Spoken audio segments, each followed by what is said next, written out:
ਸਤਨਾਮ ਸ੍ਰੀ ਵਾਹਿਗੁਰੂ ਸਾਹਿਬ ਜੀ। ਗੌੜੀ ਮਹਲਾ ਪਹਿਲਾ।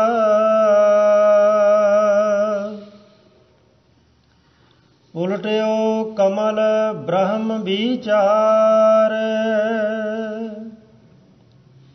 ਅੰਮ੍ਰਿਤ ਧਾਰ ਗਗਨ ਦਸ ਦੁਆਰ। ਤ੍ਰੇ ਭਵਨ ਵਿਦਿਆ ਆਪ ਮੁਰਾਰ, ਰੇ ਮਨ ਮੇਰੇ ਭਰਮ ਨਾ ਕੀਜੈ। ਮਨ ਮਾਨਿਐ ਅੰਮ੍ਰਿਤ ਰਸ ਪੀਜੈ। ਰਹਾਉ ਜਨਮ ਜੀਤ ਮਰਨ ਮਨ ਮਾਨਿਆ,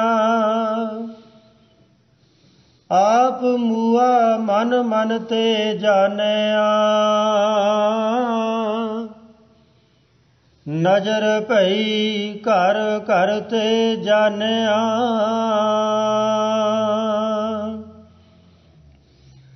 ਜਤ ਸਤ ਤੀਰਥ ਮੱਜਨ ਨਾਮ। ਅਦਕ ਬਿਥਾਰ ਕਰੋ ਕਿਸ ਕਾਮ। ਨਰ ਨਾਰਾਇਣ ਅੰਤਰਜਾਮ,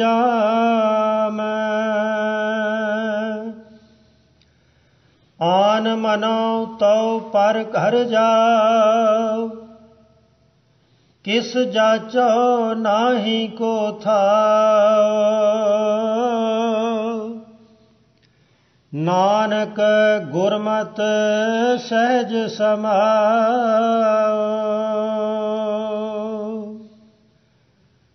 ਆਨ ਮਨੋ ਤਉ ਪਰ ਘਰ ਜਾਉ। ਕਿਸ ਜਾਚੋ ਨਾਹੀ ਕੋ ਥਾਉ। ਨਾਨਕ ਗੁਰਮਤਿ ਸਹਿਜ ਸਮਾਉ। ਗੌੜੀ ਮਹਲਾ ਪਹਿਲਾ। ਉਲਟਿਓ ਕਮਲ ਬ੍ਰਹਮ ਵਿਚਾਰ, ਅੰਮ੍ਰਿਤ ਧਾਰ ਗਗਨ ਦਸ ਦੁਆਰ। ਤ੍ਰੇ ਭਵਨ ਵਿਦਿਆ ਆਪ ਮੁਰਾਰ। ਵਾਹਿਗੁਰੂ ਜੀ ਕਾ ਖਾਲਸਾ, ਵਾਹਿਗੁਰੂ ਜੀ ਕੀ ਫਤਿਹ। ਪਰਮ ਸਨਮਾਨਯੋਗ ਸਤਿਗੁਰੂ ਮਹਾਰਾਜ ਦੀ ਸਾਜੀ ਨਵਾਜੀ ਹੋਈ ਗੁਰੂ ਖਾਲਸਾ ਸਤ ਸੰਗਤ ਜੀਓ, ਸਤਿਗੁਰੂ ਨੇ ਅਪਾਰ ਬਖਸ਼ਿਸ਼ ਕੀਤੀ। ਆਪ ਸੰਗਤਾਂ ਸਤਿਗੁਰੂ ਦੇ ਪਾਵਨ ਪਵਿੱਤਰ ਦਰਬਾਰ ਦੀਆਂ ਹਾਜ਼ਰੀਆਂ ਭਰ ਰਹੇ ਹੋ। ਇਹ ਸੁਭਾਗਾ ਸਮਾਂ ਐਵੇਂ ਨਹੀਂ, ਸਤਿਗੁਰੂ ਦੀ ਕਿਰਪਾ ਦੇ ਨਾਲ ਹੀ ਹਾਸਲ ਹੁੰਦਾ ਹੈ। ਵੱਡ ਭਾਗੀ ਸਾਧ ਸੰਗ ਪ੍ਰਾਪਤ, ਤਿਨ ਭੇਟਤ ਦੁਰਮਤ ਖੋਈ। ਤਿਨ ਕੀ ਧੂਰ ਨਾਨਕ ਦਾਸ ਬਾਂਛੈ, ਜਿਨ ਹਰ ਨਾਮ ਹਿਰਦੈ ਪਰੋਈ। ਸਤ ਸੰਗਤ ਨਾਲ ਮਿਲਣ ਦਾ ਲਾਭ ਕੀ ਹੈ? ਹਜ਼ੂਰ ਕਹਿੰਦੇ ਨੇ ਤਿਨ ਭੇਟਤ ਦੁਰਮਤ ਖੋਈ। ਸਤ ਸੰਗਤ ਵਿੱਚ ਆਉਣ ਦੇ ਨਾਲ ਅਸੀਂ ਜਿਵੇਂ ਜਿਵੇਂ ਸਤਿਗੁਰੂ ਦੀ ਬਾਣੀ ਸੁਣਦੇ ਹਾਂ, ਗੁਰਬਾਣੀ ਦੇ ਉਪਦੇਸ਼ ਨੂੰ ਸਰਵਣ ਕਰਦੇ ਹਾਂ, ਉਸੇ ਤਰ੍ਹਾਂ ਮਨ ਦੀ ਖੋਟੀ ਮੱਤ ਦੂਰ ਹੁੰਦੀ ਹੈ। ਇੱਕ ਵਾਰ ਧੰਨ ਗੁਰੂ ਨਾਨਕ ਦੇਵ ਮਹਾਰਾਜ ਸੱਚੇ ਪਾਤਸ਼ਾਹ ਦੇ ਪਾਵਨ ਚਰਨਾਂ ਵਿਖੇ ਗੁਰਸਿੱਖਾਂ ਨੇ ਬੇਨਤੀ ਕੀਤੀ, ਐ ਗਰੀਬ ਨਿਵਾਜ ਸਤਿਗੁਰੂ ਜੀ, ਆਪ ਕਿਰਪਾ ਕਰਕੇ ਸਾਨੂੰ ਇਹ ਦੱਸੋ, ਜੋ ਸਾਡੇ ਮਨ ਦੇ ਅੰਦਰ ਜਨਮਾਂ ਜਨਮਾਂ ਤੋਂ ਮੈਲ ਲੱਗੀ ਹੋਈ ਹੈ, जन्म जन्म की इस मन को मल लागी, काला हुआ स्याहो, खनले धोते उजली ना होवई, जे सौ धोवन पाहो। इनू किवें दूर किया जा सकता है? तां सतगुरु दा जवाब सी, ऐ गुरु प्यारिओ, गुरु दुलारिओ, ऐ गुरु दे प्यारिओ सिखो, ਜਿਹੜੇ ਗੁਰਸਿੱਖ ਮਾਈ ਭਾਈ ਸਤਸੰਗਤ ਵਿੱਚ ਆ ਜਾਂਦੇ ਹਨ ਅਤੇ ਸਤਸੰਗਤ ਵਿੱਚ ਬੈਠ ਕੇ ਸਤਿਗੁਰੂ ਦੀ ਅੰਮ੍ਰਿਤਮਈ ਬਾਣੀ ਦੇ ਉਪਦੇਸ਼ ਨੂੰ ਸਰਵਣ ਕਰਦੇ ਹਨ ਔਰ ਉਹਨਾਂ ਦੇ ਮਨ ਦੀ ਮੈਲ ਦੂਰ ਹੋ ਜਾਂਦੀ ਹੈ।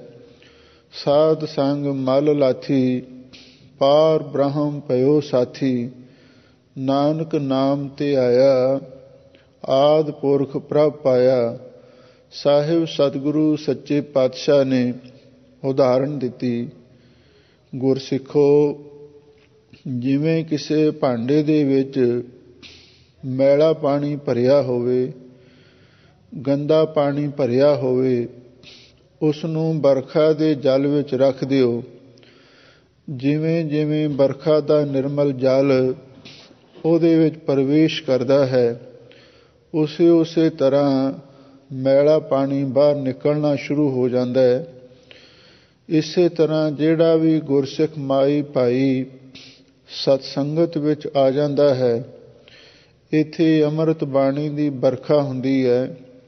ਚਿਮ ਚਿਮ ਵਰਸੈ ਅੰਮ੍ਰਿਤ ਧਾਰਾ, ਮਨ ਪੀਵੈ ਸੁਣ ਸ਼ਬਦ ਵਿਚਾਰਾ। ਜਿਵੇਂ ਜਿਵੇਂ ਅੰਮ੍ਰਿਤ ਬਾਣੀ ਦੀ ਵਿਚਾਰ ਨੂੰ ਅਸੀਂ ਸੁਣਦੇ ਹਾਂ, ਉਹਦੇ ਨਾਲ ਆਪਣੇ ਆਪ ਹੀ ਮਨ ਦੀ ਮੈਲ, ਮਨ ਦੇ ਪਾਪ, ਮਨ ਦੇ ਵਿਕਾਰ ਧੋਤੇ ਜਾਂਦੇ ਹਨ। ਇਸ ਲਈ ਹਰ ਗੁਰਸਿੱਖ ਮਾਈ ਭਾਈ ਨੂੰ ਸਤਿਗੁਰੂ ਨੇ ਸਤਸੰਗਤ ਕਰਨ ਦਾ ਪਾਵਨ ਪਵਿੱਤਰ ਉਪਦੇਸ਼ ਬਖਸ਼ਿਸ਼ ਕੀਤਾ ਹੈ। ਆਪ ਸੰਗਤਾਂ ਵਡਭਾਗੀ ਹੋ, ਜੋ ਗੁਰੂ ਦਰਬਾਰ ਦੇ ਅੰਦਰ ਪਾਵਨ ਅੰਮ੍ਰਿਤ ਰੂਪ ਬਾਣੀ ਦੀ ਲੜੀਵਾਰ ਕਥਾ ਸਰਵਣ ਕਰ ਰਹੇ ਹੋ। ਕਥਾ ਚੱਲ ਰਹੀ ਹੈ ਧੰਨ ਗੁਰੂ ਨਾਨਕ ਦੇਵ ਮਹਾਰਾਜ ਸੱਚੇ ਪਾਤਸ਼ਾਹ ਦੇ ਪਾਵਨ ਅੰਮ੍ਰਿਤ ਰੂਪ ਸ਼ਬਦਾਂ ਦੀ। ਸਤਿਗੁਰੂ ਦੇ ਪਾਵਨ ਚਰਨਾਂ ਦੇ ਵਿੱਚ ਗੁਰਸਿੱਖਾਂ ਨੇ ਬੇਨਤੀ ਕੀਤੀ, ਸੱਚੇ ਪਾਤਸ਼ਾਹ, ਇੱਕ ਯੋਗੀਆਂ ਦਾ ਮਤ ਹੈ ਔਰ ਉਹ ਯੋਗੀ ਲੋਕ ਦਸਵੇਂ ਦੁਆਰ ਦੀਆਂ ਗੱਲਾਂ ਬਾਤਾਂ ਦੱਸਦੇ ਹਨ ਅਤੇ ਯੋਗ ਮਤ ਦੇ ਅੰਦਰ ਕਮਲ ਖਿੜਨ ਦੀ ਵੀ ਗੱਲ ਆਉਂਦੀ ਹੈ। ਪਰ ਮਹਾਰਾਜ ਆਪ ਕਿਰਪਾ ਕਰਕੇ ਸਾਨੂੰ ਇਹ ਦੱਸੋ, ਸਿੱਖ ਧਰਮ ਦੇ ਅੰਦਰ ਜੇ ਦਸਵੇਂ ਦੁਆਰ ਦਾ ਪਤਾ ਲਾਉਣਾ ਹੋਵੇ ਜਾਂ ਫਿਰ ਉਸ ਅੰਦਰਲੇ ਕਮਲ ਨੂੰ ਸਿੱਧਾ ਕਰਨਾ ਹੋਵੇ ਤਾਂ ਸਾਨੂੰ ਕੀ ਕਰਨਾ ਚਾਹੀਦਾ ਹੈ? ਧੰਨ ਗੁਰੂ ਨਾਨਕ ਦੇਵ ਮਹਾਰਾਜ ਸੱਚੇ ਪਾਤਸ਼ਾਹ ਇਸ ਪਾਵਨ ਗੁਰਸ਼ਬਦ ਦੀਆਂ ਜੋ ਰਹਾਉ ਦੀਆਂ ਪੰਕਤੀਆਂ ਹਨ, ਉਤਮ ਭਗਤੀ ਦੁਆਰਾ ਮਨ ਨੂੰ ਸੰਬੋਧਨ ਕਰਕੇ ਇਹ ਪਾਵਨ ਪਵਿੱਤਰ ਉਪਦੇਸ਼ ਬਖਸ਼ਿਸ਼ ਕਰਦੇ ਹਨ। ਰੇ ਮਨ ਮੇਰੇ ਭਰਮ ਨਾ ਕੀਜੈ, ਮਨ ਮਾਨਿਐ ਅੰਮ੍ਰਿਤ ਰਸ ਪੀਜੈ। ਰਹਾਉ ਹਜ਼ੂਰ ਫਰਮਾਉਂਦੇ ਨੇ, ਰੇ ਮਨ ਮੇਰੇ, ਕਿ ਇਹ ਮੇਰੇ ਮਨ ਨੂੰ ਸੰਬੋਧਨ ਕੀਤਾ ਹੈ। ਉਤਮ ਭਗਤੇ ਮਨ ਨੂੰ ਹੀ ਸੰਬੋਧਨ ਕਰਦੇ ਹਨ। ਰੇ ਮਨ ਮੇਰੇ, ਐ ਮੇਰੇ ਮਨ, ਭਰਮ ਨਾ ਕੀਜੈ, ਤੂੰ ਕਿਸੇ ਗੱਲ ਦਾ ਵੀ ਭਰਮ ਨਾ ਕਰ। ਮਨ ਮਾਨਿਐ ਅੰਮ੍ਰਿਤ ਰਸ ਪੀਜੈ, ਜਦੋਂ ਤੇਰਾ ਗੁਰੂ ਤੇ ਮਨ ਮੰਨ ਗਿਆ, ਗੁਰੂ ਦੀ ਕਿਰਪਾ ਦਾ ਪਾਤਰ ਬਣ ਗਿਆ, ਗੁਰੂ ਦੀ ਕਿਰਪਾ ਦੇ ਨਾਲ ਤੂੰ ਵੀ ਅੰਮ੍ਰਿਤ ਰਸ ਪੀ ਸਕਦਾ ਹੈ। ਸਾਹਿਬ ਸਤਿਗੁਰੂ ਸੱਚੇ ਪਾਤਸ਼ਾਹ ਨੇ ਹਰ ਗੁਰਸਿੱਖ ਮਾਈ ਭਾਈ ਨੂੰ ਇਹ ਸਿੱਖਿਆ ਬਖਸ਼ੀ ਹੈ, ਤੂੰ ਗੁਰੂ ਦੀ ਸ਼ਰਨ ਵਿੱਚ ਜਾ ਕੇ ਗੁਰੂ ਦੇ ਬਖਸ਼ੇ ਨਾਮ ਦੀ ਕਮਾਈ ਕਰ। ਜਿਵੇਂ ਜਿਵੇਂ ਤੂੰ ਨਾਮ ਦੀ ਕਮਾਈ ਕਰੇਗਾ, ਤੈਨੂੰ ਨਾਮ ਦਾ ਅੰਮ੍ਰਿਤ ਰਸ ਪ੍ਰਾਪਤ ਹੋਵੇਗਾ।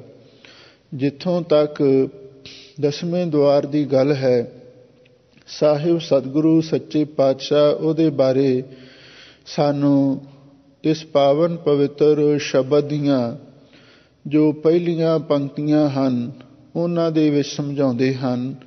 ਲੋ ਸੰਗਤਾਂ ਪ੍ਰੇਮ ਦੇ ਨਾਲ ਸ਼ਬਦ ਦੀ ਵਿਚਾਰ ਸੁਣੋ ਤੇ ਇੱਕ ਵਾਰੀ ਪਿਆਰ ਦੇ ਨਾਲ ਆਖੋ, ਸਤਿਨਾਮ ਸ੍ਰੀ ਵਾਹਿਗੁਰੂ ਸਾਹਿਬ ਜੀਓ। ਗੌੜੀ ਮਹੱਲਾ ਪਹਿਲਾ। ਉਲਟਿਓ ਕਮਲ ਬ੍ਰਹਮ ਵਿਚਾਰ,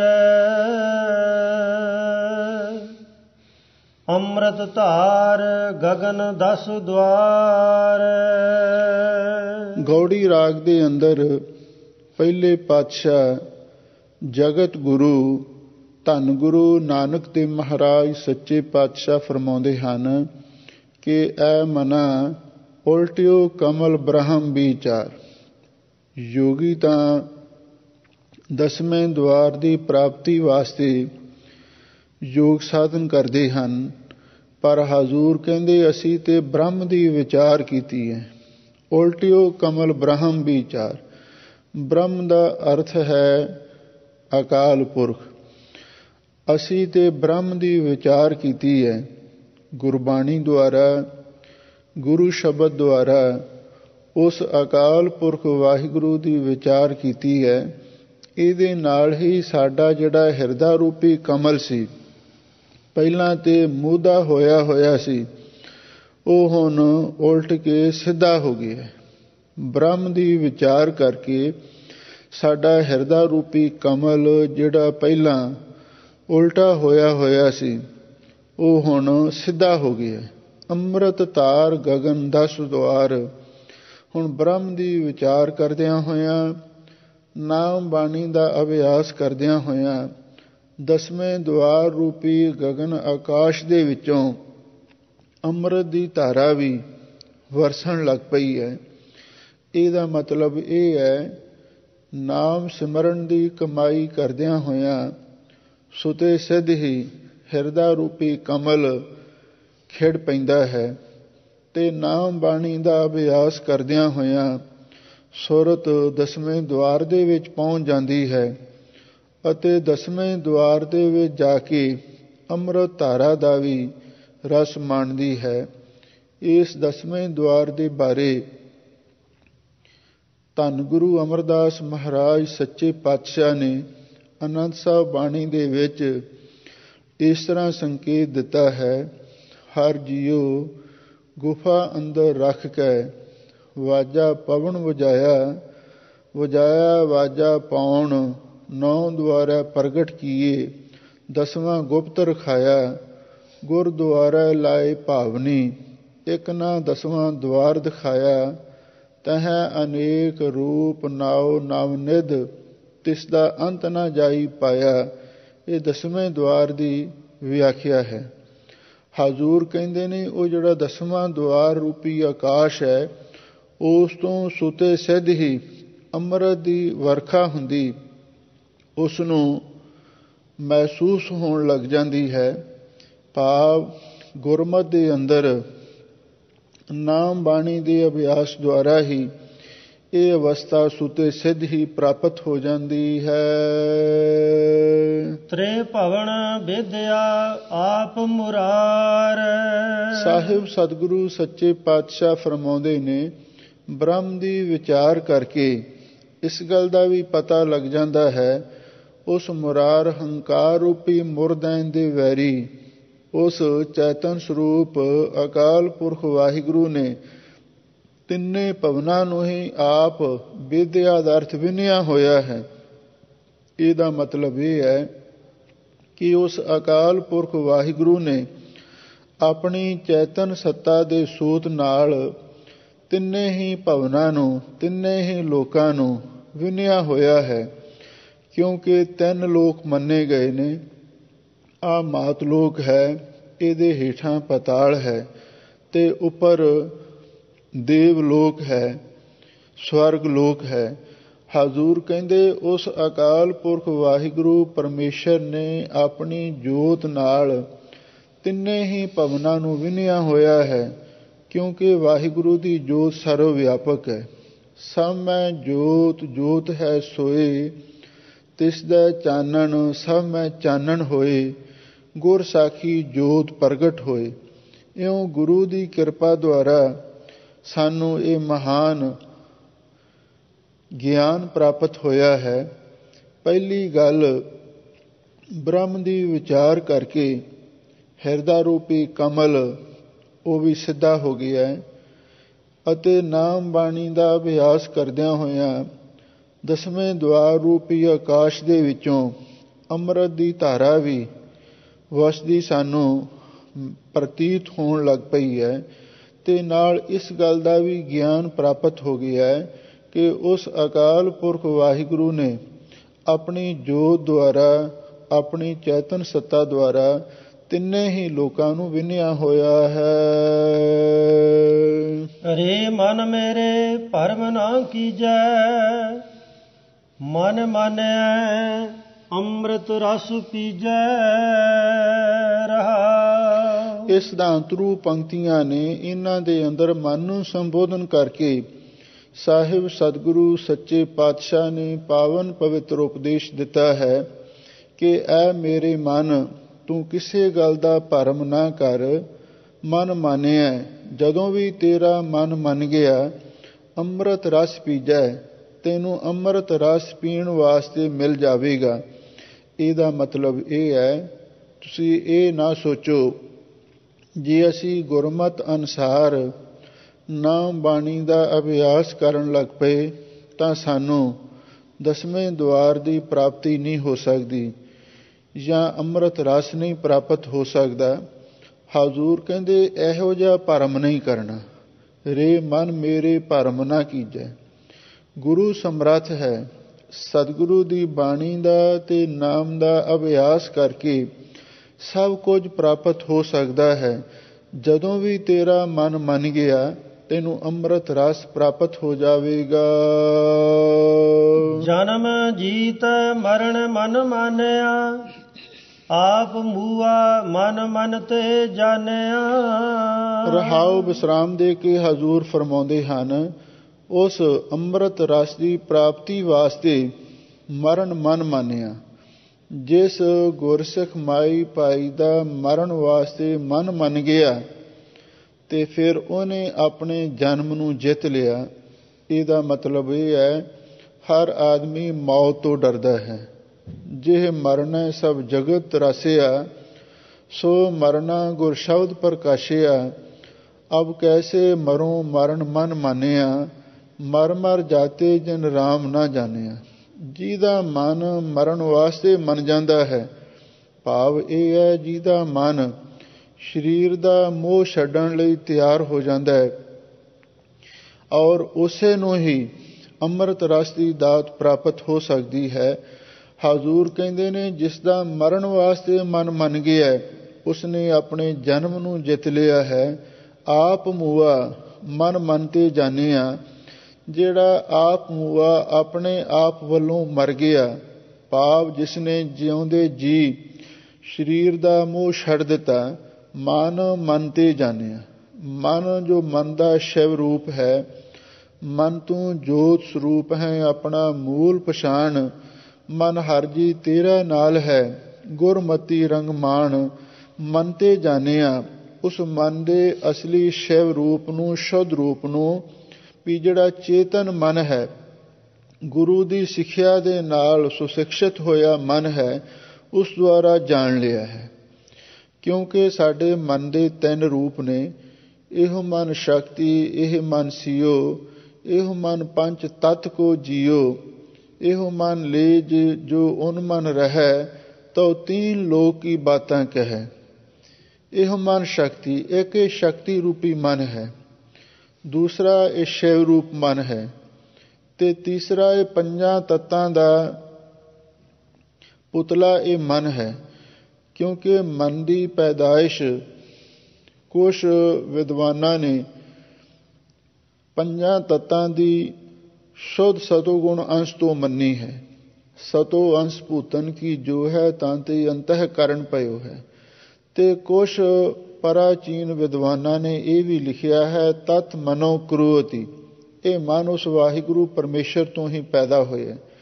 ਜਿਹੜਾ ਦੂਸਰਾ ਸਿਧਾਂਤ ਹੈ ਇਹ ਪਰਮੁਖ ਹੈ, ਕਿਉਂਕਿ ਗੁਰਬਾਣੀ ਨੇ ਵੀ ਇਸ ਨੂੰ ਪ੍ਰਵਾਨ ਕੀਤਾ ਹੈ, ਮਨ ਤੂੰ ਜੋਤ ਸਰੂਪ ਹੈ, ਆਪਣਾ ਮੂਲ ਪਛਾਣ।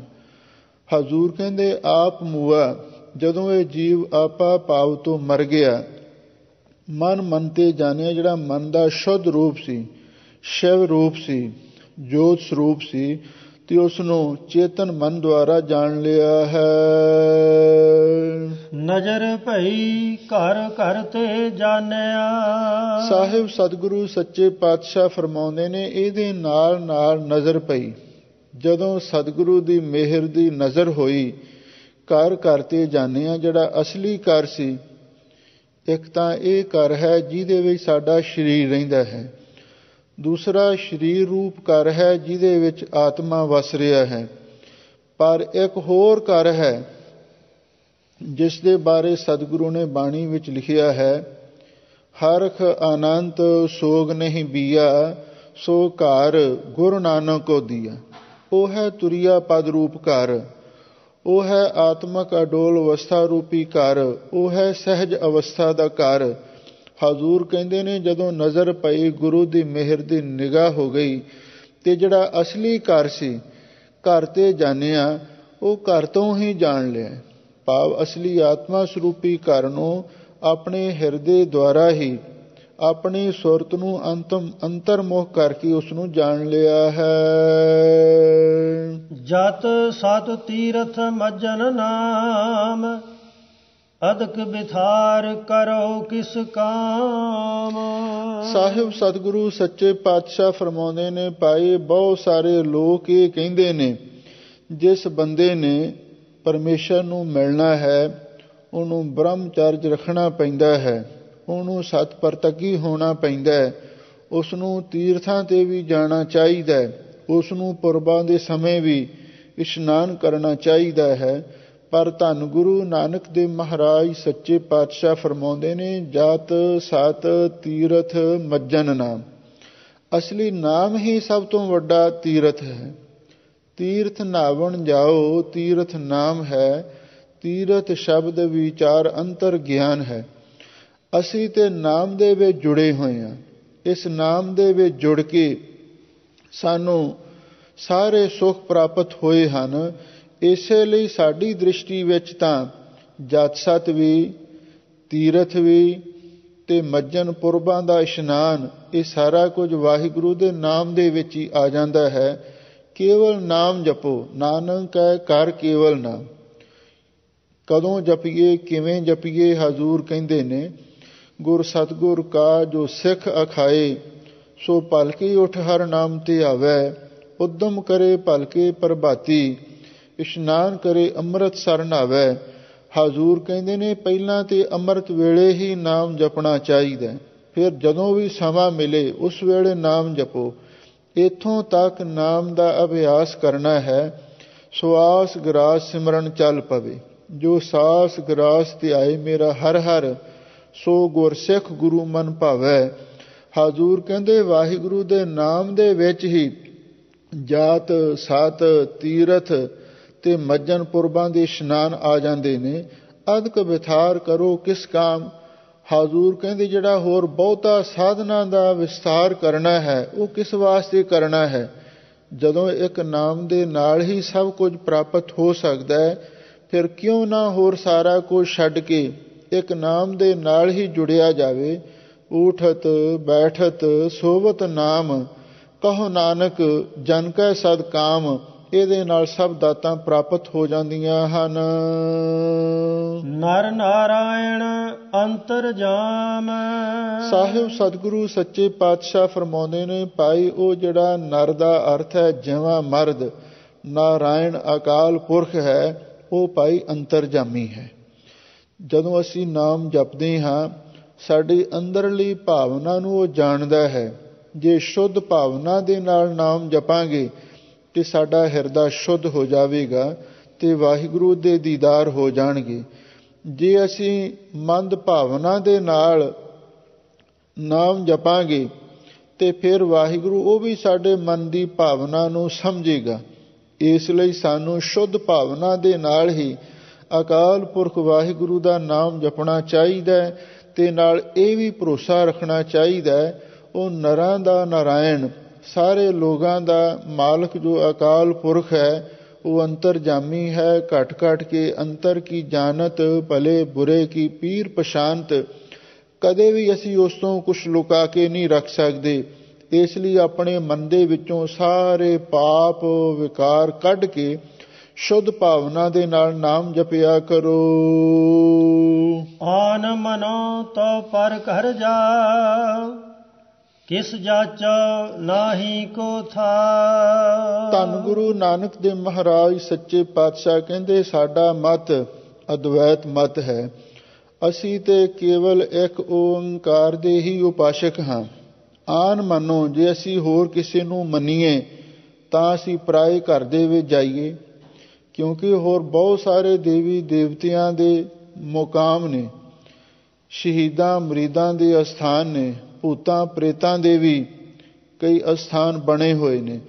ਪਰ ਹਜ਼ੂਰ ਕਹਿੰਦੇ ਜੇ ਅਸੀਂ ਕਿਸੇ ਨੂੰ ਹੋਰ ਮੰਨਦੇ ਹੋਈਏ ਫੇਰ ਹੀ ਕਿਸੇ ਹੋਰ ਘਰ ਦੇ ਵਿੱਚ ਜਾਈਏ।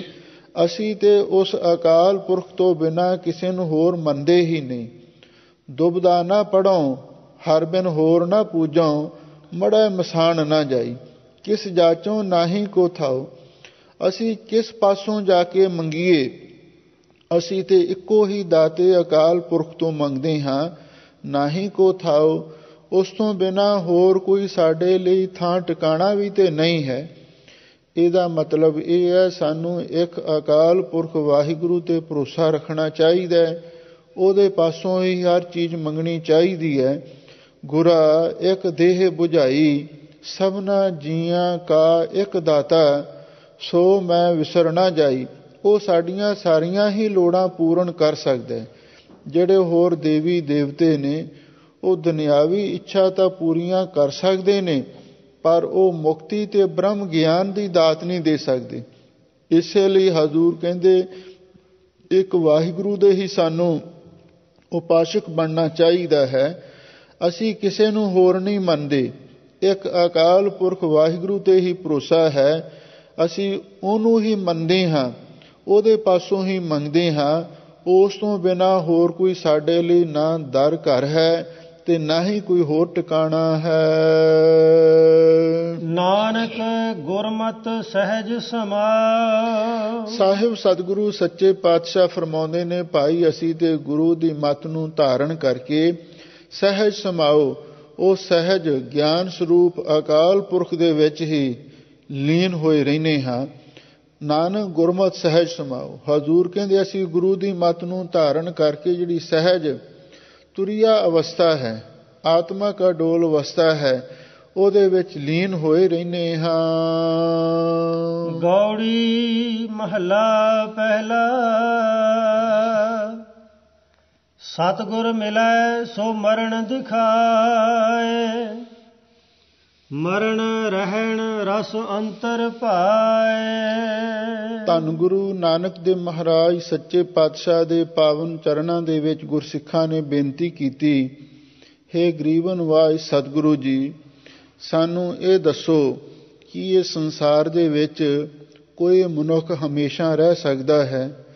ਨਾਲ ਹੀ ਦੂਸਰੀ ਬੇਨਤੀ ਇਹ ਹੈ, ਸਾਨੂੰ ਇਹ ਦੱਸੋ ਸਾਡੇ ਜੀਵਨ ਦੀ ਸਫਲਤਾ ਕਿਵੇਂ ਹੋ ਸਕਦੀ ਹੈ। ਤਾਂ ਸਾਹਿਬ ਸਤਿਗੁਰੂ ਸੱਚੇ ਪਾਤਸ਼ਾਹ ਨੇ ਇਸ ਪਾਵਨ ਗੁਰਸ਼ਬਦ ਦੀਆਂ ਰਹਾਉ ਦੀਆਂ ਪੰਕਤੀਆਂ ਅੰਦਰ ਬਹੁਤ ਸੁੰਦਰ ਢੰਗ ਦੇ ਨਾਲ ਇਸ ਦਾ ਸਮਾਧਾਨ ਕੀਤਾ ਹੈ। ਮਰਨ ਲਖਾਏ ਆਏ ਨਹੀਂ ਰਹਿਣਾ, ਹਰ ਜਪ ਜਾਪ ਰਹਿਣ ਹਰ ਸਰਣਾ ਰਹਾਓ। ਹਜ਼ੂਰ ਕਹਿੰਦੇ ਨੇ, ਐ ਦੁਨੀਆ ਦੇ ਲੋਕੋ, ਮਰਨ ਲਖਾਏ ਆਏ, ਜਿੰਨੇ ਵੀ ਜੀਵ ਸੰਸਾਰ ਦੇ ਵਿੱਚ ਆਏ ਨੇ, ਇਹ ਆਪਣਾ ਮਰਨਾ ਲਿਖਾ ਕੇ ਆਏ ਨੇ। ਮਰਨ ਦਾ ਦਿਨ ਪਹਿਲਾਂ ਹੀ ਲਿਖਿਆ ਜਾ ਚੁੱਕਿਆ ਹੈ, ਕਿਉਂਕਿ ਸਤਿਗੁਰੂ ਦੇ ਬਚਨ ਨੇ, ਗਣ ਕਾਲੇ ਸਭ ਦਿਵਸ ਸਾਸ ਨ ਵੱਢਣ ਕਟਨ ਤਿਲਸਾਰ। ਮਰਨ ਲਿਖਾਏ ਆਏ ਨਹੀਂ ਰਹਿਣਾ। ਹਜ਼ੂਰ ਕਹਿੰਦੇ ਅਸੀਂ ਮਰਨਾ ਲਿਖਾ ਕੇ ਆਏ ਹਾਂ, ਇਸ ਲਈ ਇਸ ਗੱਲ 'ਤੇ ਸਾਨੂੰ ਪੱਕਾ ਯਕੀਨ ਕਰਨਾ ਚਾਹੀਦਾ ਹੈ, ਨਹੀਂ ਰਹਿਣਾ। ਅਸੀਂ ਇਸ ਸੰਸਾਰ ਦੇ ਵਿੱਚ ਹਮੇਸ਼ਾ ਨਹੀਂ ਰਹਿਣਾ। ਇਹ ਭਰਮ ਕੱਢ ਦੇਣਾ ਚਾਹੀਦਾ ਹੈ ਕਿ ਅਸੀਂ ਹਮੇਸ਼ਾ ਲਈ ਸੰਸਾਰ ਦੇ ਵਿੱਚ ਰਹਿ ਸਕਾਂਗੇ। ਹਜ਼ੂਰ ਕਹਿੰਦੇ ਜਦੋਂ ਅਸੀਂ ਮਰਨਾ ਲਿਖਾ ਕੇ ਆਏ ਹਾਂ, ਫਿਰ ਤੁਸੀਂ ਆਪ ਹੀ ਸੋਚੋ ਅਸੀਂ ਕਿਵੇਂ ਸੰਸਾਰ ਦੇ ਵਿੱਚ ਹਮੇਸ਼ਾ ਲਈ ਰਹਿ ਸਕਦੇ ਹਾਂ? ਨਹੀਂ ਰਹਿ ਸਕਦੇ। ਇਸੇ ਲਈ ਅਕਾਲ ਪੁਰਖ ਵਾਹਿਗੁਰੂ ਹਰ ਜੀਵ ਨੂੰ ਸਵਾਸਾਂ ਦੀ ਪੂੰਜੀ ਦੇ ਕੇ ਭੇਜਦਾ ਹੈ।